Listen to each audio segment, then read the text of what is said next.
ಯಾರು ತಪ್ಪು ಮಾಡಿದಾರೋ ಅವ್ರ ಶಿಕ್ಷೆ ಆಗೇಬೇಕು, ಆಗುತ್ತೆ. ಈಗ ಹೇಳ್ತಾ ಇದ್ರು ಸೌಜನ್ಯ ಅವರ ಕೇಸ್, ಅವ್ರ ಕೊಲೆ ರೇಪು ಆ ಸ್ಥಳದಲ್ಲೇ ಆಗಿದೆ ಅನ್ನೋದಕ್ಕೆ ಎವಿಡೆನ್ಸಸ್ ಇದೆ.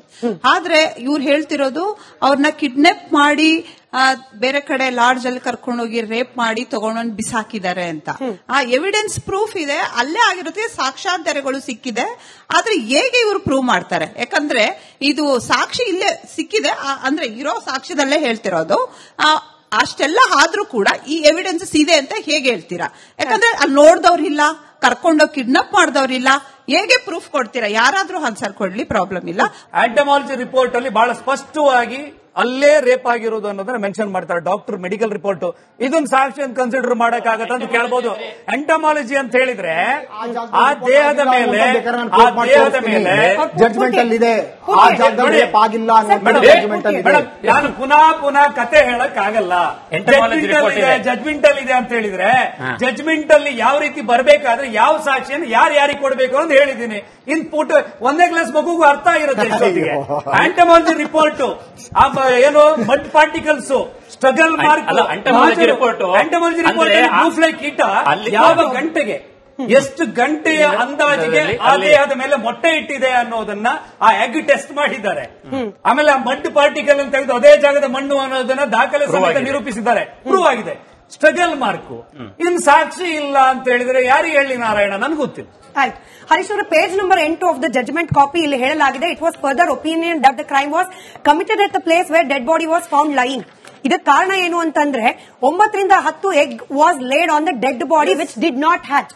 ಅಂದ್ರೆ ಅದೇ ಜಾಗದಲ್ಲಿ ಆಗಿದೆ ಅನ್ನೋದಕ್ಕೆ ಇದು ಪೂರಕವಾದ ಸಾಕ್ಷ್ಯ ಅಂತ ಜಡ್ಜ್ಮೆಂಟ್ ಕಾಪಿಯಲ್ಲಿ ಬರೆದಿರೋದು. ಮೇಡಮ್ ಇವರು ಸ್ವಯಂ ಘೋಷಿತವಾಗಿ ಡಿಕ್ಲೇರ್ ಮಾಡ್ಕೊಂಡ್ಬಿಟ್ಟಿದ್ದಾರೆ. ಫಸ್ಟ್ ಆಫ್ ಆಲ್ ಏನು, ಆತನೇ ರೇಪ್ ಮಾಡಿರುವಂತದ್ದು. ಒಂದು ವೇಳೆ ಆತ ರೇಪ್ ಮಾಡಿ ಆತನಿಗೆ ಅಷ್ಟು ಬುದ್ಧಿ ಇತ್ತು, ಏನು ಹೆಣ್ಣು ಮಗಳ ಮರ್ಮಾಂಗದಲ್ಲಿ ಮಣ್ಣನ್ನ ತುರುಕಿ ಬರಬೇಕು ಅಂದ್ರೆ ನಾನು ಬಚಾವಾಗಬೇಕು ಅಂತ ಅಷ್ಟು ನಾಲೆಜ್ ಇರುವಂತವನು ರೇಪ್ ಆದ್ಮೇಲೆ ಒಂದು ದಿನ 48 ಗಂಟೆಗಳ ಕಾಲ ಬಂದು ಏನು ಅಲ್ಲಿ ಬಾಹುಬಲಿ ಬೆಟ್ಟದಲ್ಲಿ ಕುತ್ಕೊಂಡು ನನ್ನ ಯಾರಾದ್ರೂ ಅರೆಸ್ಟ್ ಮಾಡ್ಲಪ್ಪ ಅಂತೇಳಿ ಜಪಮಾಲೆ ತಗೊಂಡು ಮಾಡ್ತಾ ಇರ್ತಾನ, ಓಡೋಗ್ಬೇಕಾಗಿತ್ತು ಅವನು. ಅಷ್ಟು ನಾಲೆಜ್ ಇರುವಂತವನು. ಅಲ್ಲಿ ಎಲ್ಲಿ ಅವನು ರೇಪ್ ಆಗಿರುವಂತಹ ಸ್ಥಳದಲ್ಲಿ ಮಣ್ಣು ತುಂಬುವಷ್ಟು ನಾಲೆಜ್ ಇರುವಂತವನು. ಅಲ್ಲಿ ಅವ್ನು ಯಾಕೆ ಅಲ್ಲಿ ಸಿಗಾಕೊಬೇಕಾಗಿತ್ತು ಅಲ್ಲಿ ಬಂದು? ಮತ್ತೆ ಅವನಿಗೆ ಇವ್ರ ಕಣ್ಣಿಗೆ ಯಾರು ಆರೋಪಿಗಳು ಅಂತೇಳಿ ಕೆಲವರು ಯಾರು ಆರೋಪವನ್ನು ಮಾಡ್ತಾ ಇದ್ರು ಆ ತಂಡಕ್ಕೇನೆ ಇವನು ಸಿಕ್ಬಿಡ್ತಾನೆ. ಮತ್ತೆ ನೋಡಿ ಇವನು ಸಿಕ್ಕಿದಾಗ ಇವನ್ನ ಬಂಧಿಸಿದಾಗ ಇದರಲ್ಲಿ ಸ್ಪಷ್ಟವಾಗಿ ಹೇಳ್ತಾರೆ ಜಡ್ಜ್ಮೆಂಟ್ ಅಲ್ಲಿ, ಅವನ ಕೈಯಲ್ಲಿ ಬ್ಯಾಗ್ ಇತ್ತು ಅಂತ ಹೇಳಿ ಅಯ್ಯೋ ಹೇಳ್ತಾರೆ. ಅವನ ಕೈಯಲ್ಲಿ ಬ್ಯಾಗ್ ಇತ್ತು, ಬ್ಯಾಗ್ ಅಲ್ಲಿ ಏನೋ ವಿಷ್ಣು ನಾಮದ ಪುಸ್ತಕ ಒಂದಿತ್ತು, ಜಪದ ಮಾಲೆ ಒಂದಿತ್ತು, ಅಲ್ಲಿತ್ತು ಅಂತ. ಯಾಕಂದ್ರೆ ಸೀಸ್ ಮಾಡಿಲ್ಲ ನೀವು? ಅದು ಅಲ್ಲಿ ಸಿಕ್ಕಿದ್ದಂಥದ್ದು ರೇಪ್ ಆಗಿರುವಂತ ಜಾಗದಲ್ಲಿ ಸಿಕ್ತು ಅಂತ ನೀವು ತೋರಿಸ್ತಿರಲ್ಲ, ಹೆಂಗ್ ಅಲ್ಲಿಗೆ ಬಂದ್ಬಿಡ್ತು? ಹೆಂಗ್ ಬಂತು? ಯಾರು ತಗೊಂಡೋಗಿಟ್ರು? ಅಲ್ಲೇ ಸಿಕ್ತಲ್ಲ ನಿಮ್ಗೆ. ಹಾಗೇನೆ 500-600 ಜನ ಹೋಗಿ ಅಲ್ಲಿ ಹುಡುಕಿದ್ದಾರೆ ಹೆಣ್ಮಗಳನ್ನ ರೇಪ್ ಆದ ರಾತ್ರಿ ಕೂಡ. ಆ ರಾತ್ರಿ ಸುತ್ತ ಕಾಡಲ್ಲಿ ಹುಡುಕದಾಗೂ ಕೂಡ ಅವನು ಉಳ್ಕೊಂಡಿದ್ದಂತ ಟೆಂಟ್ ಸಿಕ್ಕಿಲ್ಲ. ಧವಲ್ ಶೆಟ್ರು ರಿಪಬ್ಲಿಕ್ ಕನ್ನಡದ ಮಹಾಭಾರತ ಕಾರ್ಯಕ್ರಮಕ್ಕೆ ಬಂದಾಗ ಹೇಳ್ತಾರೆ ನೋಡಿ, ಸಿಬಿಐ ಅಧಿಕಾರಿಗಳು ತನಿಖೆ ಹೆಂಗ್ ಮಾಡಿದ್ರು ಅಂದ್ರೆ ಆ ತೋಡು ಏನ್ ಹರಿತಾ ಇತ್ತು, ಸೌಜನ್ಯ ರೇಪ್ ಆದ ಸಂದರ್ಭದಲ್ಲಿ ಬಿದ್ದ ಮಳೆಯ ಪ್ರಮಾಣದಷ್ಟೇ ಮಳೆ ಬರುವವರೆಗೂ 10 ದಿನ ಕಾದ್ರು ಸಿಬಿಐ ಆಫೀಸರ್ಸ್, ಸೋ ದಟ್ ಒಬ್ಬ ವ್ಯಕ್ತಿ ಅದನ್ನ ದಾಟ್ಕೊಂಡು ಹೋಗಬಹುದಾ. ಅದಾದ ನಂತರದಲ್ಲಿ ಹುಡುಕಾಟ ಪ್ರಾರಂಭವಾದ ದಿನ ಸಂಜೆ ಯಾವ ಪ್ರಮಾಣದಲ್ಲಿ ನೀರು ಹರಿತಾ ಇತ್ತು, ಆ ನೀರು ಹರಿಯೋ ಸಂದರ್ಭದವರೆಗೂ ವೇಟ್ ಮಾಡಿ ಒಬ್ಬ ವ್ಯಕ್ತಿ ದಾಟಿ ಹೋಗಿ 500-600 ಜನ ಸರ್ಚ್ ಮಾಡಬಹುದಾ ಅನ್ನೋದನ್ನ ಅಬ್ಸರ್ವ್ ಮಾಡಿದ ಸಿಬಿಐ ಅಧಿಕಾರಿಗಳು ಬರೆದಿದ್ದಾರೆ. ಏನಂತ, ಸೌಜನ್ಯ ರೇಪ್ ಅಂಡ್ ಮರ್ಡರ್ ಆದ ಸಂದರ್ಭದಲ್ಲಿ ಇದ್ದದ್ದು ಇಷ್ಟು ನೀರು, ಹಾಗಾಗಿ ಆತನಿಗೆ ಸಂತೋಷ್ ರಾವ್ಗೆ ದಾಟ್ ಹೋಗ್ಲಿಕ್ಕೆ ಸಾಧ್ಯ ಆಯಿತು.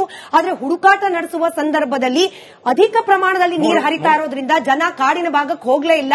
ಅವರು ಹುಡುಕಿದ್ದು ರಸ್ತೆ ಭಾಗದಲ್ಲಿ, ಕಾಡು ಒಳಗೆ ಹೋಗಿ 500-600 ಜನ ಹುಡುಕಿದ್ದಾರೆ ಅನ್ನೋದಕ್ಕೆ ಯಾವುದೇ ರೀತಿ ಸಾಧ್ಯತೆಗಳು. ಇದು ಸಿಬಿಐ ಸರ್, ನಂದಲ್ಲ, ಸಿಬಿಐ ಹೇಳಿರೋ. ಮೇಡಮ್ ನಾನು ಯಾವುದು ನನ್ನ ಮಾತುಗಳನ್ನ ಹೇಳ್ತಿಲ್ಲ, ಜಸ್ಟ್ ಐ ಆಮ್ ಡೆಲಿವರಿಂಗ್ ಏನಿಲ್ಲಿದೆ ಅದನ್ನ ಹೇಳ್ತಾ ಇದ್ದೀನಿ ಅಷ್ಟೇ.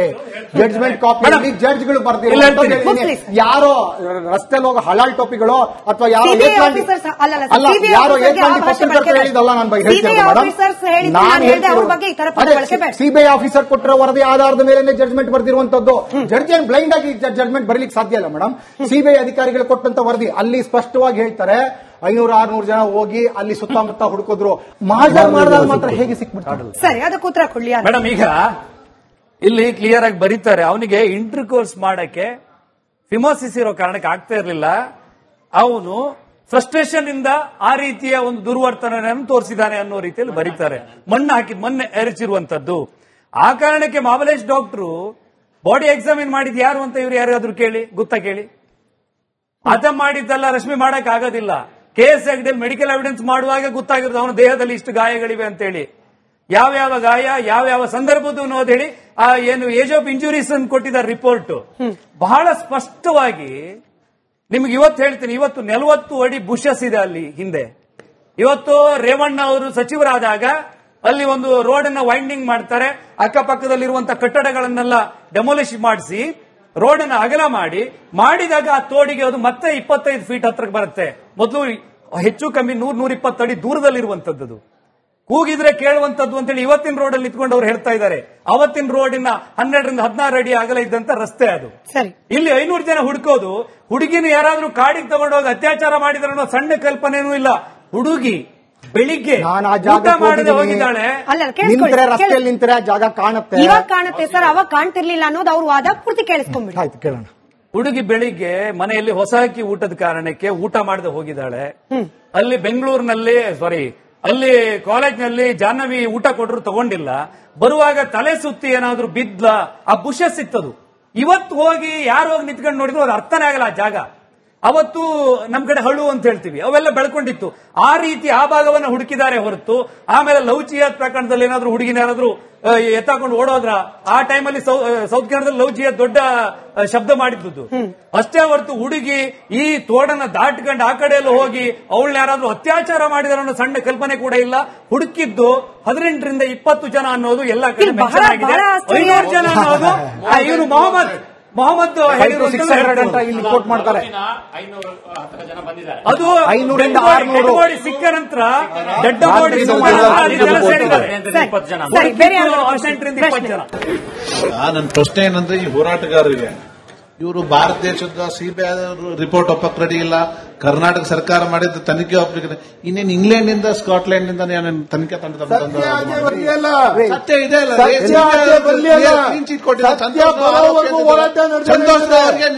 ಸತ್ಯ ಇದೆ ನಾನು ಹೇಳ್ತಾ ಇರೋದೇನಂದ್ರೆ, ಪರ ವಿರೋಧ ಇವೆರಡೂ ಬಿಟ್ಟು ಎಲ್ಲ ಈಗೇನು ಅನುಮಾನ ಯಾರ್ಯಾರಿಗಿದೆ ಅವ್ರನ್ನೆಲ್ಲ ಪಬ್ಲಿಕ್ ಅಲ್ಲಿ ಆನ್ಲೈನ್ ಅಲ್ಲಿ ಬ್ರೈನ್ ಮ್ಯಾಪಿಂಗ್ ಮಾಡಕ್ಕೆ ಯಾಕೆ ಹೋರಾಟ ಮಾಡ್ತಾ ಇಲ್ಲ, ಯಾಕೆ ಮಾಡ್ತಾ ಇಲ್ಲ ಅನ್ನೋದು ಹೌದು. ನೀವೆಲ್ಲ ಸೇರಿ ಪರ ವಿರೋಧ ಬಿಟ್ಟು ಎಲ್ರೂ ಸೇರಿ ಲೈವ್ ಅಲ್ಲಿ ಟಿವಿನಲ್ಲಿ ಲೈವ್ ಅಲ್ಲಿ ತೋರಿಸಿ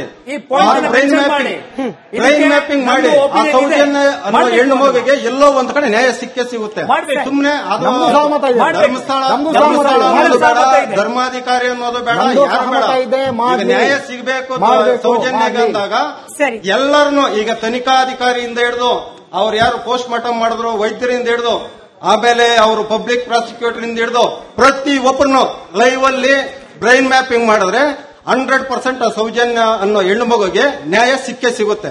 ಈಗ ತನಿಖೆ ಮಾಡಿದ ಅದಮ್ ಅವ್ರಿಲ್ಲ, ಅಂದ್ರೆ ಪೋಸ್ಟ್ ಮಾರ್ಟಮ್ ಮಾಡಿದಂತಹ ಅದಮ್ ಅವ್ರಿಲ್ಲ, ರಶ್ಮಿ ಅವರು ರಿಟೈರ್ ಆಗಿದ್ದಾರೆ, ಅವ್ರ ಮೇಲೆ ಏನ್ ಆಕ್ಷನ್ ತಗೊಳ್ತಾರೋ ಇಲ್ಲ. ಈ ಪ್ರಕರಣದಲ್ಲಿ ಈಸಿ ಸೊಲ್ಯೂಷನ್ ಅಂತಂದ್ರೆ ಈ 4 ಜನದ ಏನ್ ಹೆಸರು, 4 ಜನದ ಹೆಸರು ಏನ್ ಬಂದಿದೆ ಸರ್, ಧೀರಜ್, ಉದಯ್, ಮಲ್ಲಿಕ್, ನಿಶ್ಚಲ್ ಅವ್ರದ್ದು, ಜೊತೆಗೆ ಸಂತೋಷ್ ರಾವ್ರದ್ದು, ಅವ್ರದ್ದು ಮಾಡಿದ್ರೆ ಬಹುಶಃ ಎನಿವೆ ಈ ಪ್ರಕರಣ ಯೋಗೇಶ್ ಅವ್ರನ್ನೂ ಸೇರ್ಸ್ಕೊಂಡು ಬ್ರೈನ್ ಮ್ಯಾಪಿಂಗ್ ಆಗ್ಲಿ ಅಂತ ಹೇಳಿ ಆಯ್ತು. ಇಷ್ಟೊತ್ತವರೆಗೂ ತನಿಖೆಯಲ್ಲಾದ ಕೆಲ ಲೋಪಗಳು, ಅನುಮಾನಗಳ ಬಗ್ಗೆ ನಾವು ಮಾತನಾಡಿದ್ವಿ. ಜಡ್ಜ್ಮೆಂಟ್ ಕಾಪಿಯಲ್ಲಿ ಮಿಸ್ ಆದ ಕೆಲ ಅಂಶಗಳ ಬಗ್ಗೆ ಮಾತನಾಡಿದ್ವಿ. ಈಗ ಇಡೀ ಪ್ರಕರಣಕ್ಕೆ ಟ್ವಿಸ್ಟ್ ಸಿಕ್ಕಿದ್ ಯಾವಾಗ ಅಂತಂದ್ರೆ 3+1 4 ಹೆಸರುಗಳು ಈ ಪ್ರಕರಣಕ್ಕೆ ಜೋಡಣೆ ಆದಾಗ, ನಿಶ್ಚಲ್, ಧೀರಜ್, ಉದಯ್ ಜೊತೆಗೆ ಮಲ್ಲಿಕ್, ಈ 4 ಹೆಸರುಗಳು 1 ವರ್ಷದ ನಂತರದಲ್ಲಿ ಆಡ್ ಆಯ್ತು ಅಂತ ಹೇಳಿ ವಸಂತ್ ಅವರು ಹೇಳ್ತಿದ್ದಾರೆ. ಬಟ್ ರುದ್ರಮುನಿಯವರೇ, ಜಿತೇಂದ್ರ ಅವರೇ, ರುದ್ರಮುನಿಯವರೇ ರಿಪಬ್ಲಿಕ್ ಕನ್ನಡಕ್ಕೆ ಬಂದಾಗ ಹೇಳ್ತಾರೆ, ಈ ಪ್ರಕರಣ ಆಗಿ 15ರಿಂದ 1 ತಿಂಗಳ ಒಳಗಾಗಿ, 15 ದಿನದಿಂದ 1 ತಿಂಗಳ ಒಳಗಾಗೇನೆ ಈ ಧ್ವನಿ ಎದ್ದಿತ್ತು. ಧರ್ಮಸ್ಥಳದ ವಿರುದ್ಧವಾಗಿ ಸೌಜನ್ಯ ಪ್ರಕರಣವನ್ನ ಕಟ್ಟುವ ಪ್ರಯತ್ನಗಳು ಪ್ರಾರಂಭ ಆಗಿತ್ತು. ಇದು ನನ್ನ ವರ್ಡ್ ಅಲ್ಲ, ರುದ್ರಮುನಿ ಅವರು ಅಭಿಪ್ರಾಯವನ್ನು ಹೇಳಿದ್ದಾರೆ.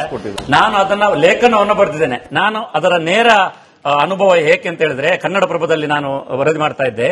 ಆವಾಗ ಸೌಜನ್ಯ ಪ್ರಕರಣ ಕುರಿತಾದ ಒಂದು ಸ್ಪೆಷಲ್ ರಿಪೋರ್ಟ್ ಲೇಖನವನ್ನು ಮಾಡಿ ಅಂತ ನನಗೆ ಪ್ರತಾಪ್ ಸಿಂಹ ಅವರು ಹೇಳಿದಾಗ, ನಾನು ಆ ಲೇಖನವನ್ನ ಮಾಡಲು ಸಂಪರ್ಕ ಮಾಡಿದ್ದು, ಪ್ರತಿಭಟನೆ ಯಾಕೆ ಆಗ್ತಾ ಇಲ್ಲ, ವೈದ್ಯರ ತನಿಖೆಗಳು ಎಲ್ಲೋ ಎಡವುತ್ತಾ ಇದೆ, ಪೊಲೀಸರ ತನಿಖೆಗಳಾಗ್ತಾ ಇಲ್ಲ, ಆಕ್ರೋಶಗಳು, ಆಕ್ಷೇಪಗಳು ಬರ್ತಾ ಇದೆ, ಸೊ ನಾವು ಇದರ ಒಂದು ಹೋರಾಟದ ಧ್ವನಿಯಾಗಿದ್ದಂತ ಮಹೇಶ್ ಶೆಟ್ಟಿ ತಿಮ್ಮರೋಡಿ ಅವರೇ ನನಗೆ ಸಂಪರ್ಕಕ್ಕೆ ಬಂದರು. ಅದಾದ್ಮೇಲೆ ಸೋಮನಾಥ್ ನಾಯ್ಕ್ ಅವರು ಬಂದರು. ಆ ಸಂದರ್ಭದಲ್ಲಿ ಅವರು ಹೇಳಿದ ಮಾತೇನು ಹೇಳಿದ್ರೆ, ಸಂತೋಷ್ ರಾವ್ ಇದರ ಅತ್ಯಾಚಾರವನ್ನು ಮಾಡಿದ್ದಾನೆ, ಅದರ ಜತೆಯಲ್ಲಿ ಅವರ ಯಾರು ಧರ್ಮಾಧಿಕಾರಿಯವರ ತಮ್ಮನ ಮಗನ ಅದರಲ್ಲಿ ಅವರನ್ನು ಕರ್ಕೊಂಡೋಗಿ ಅವನು ಅದರ ಮೇಲೆ ಬೀಳಿಸಿದ್ದಾರೆ, ಈ ರೀತಿಯಾದಂತ ಹೇಳಿ ಅವನು ತಮ್ಮನ ಮಗ ಅವನು ಇದ್ದಾನೆ ಅಂತ ಹೇಳಿದ್ರು. ನಾನು ಆವಾಗ ಸ್ವಲ್ಪ ಹುಮ್ಮಸ್ಸಿನಲ್ಲಿದ್ದೆ, ಯಾರಿದ್ರು ಬರೆಯೋಣ ಅಂತ ಹೇಳಿ ನಾನು ಅದಕ್ಕೆ ಆರಂಭದಲ್ಲೇ DCIB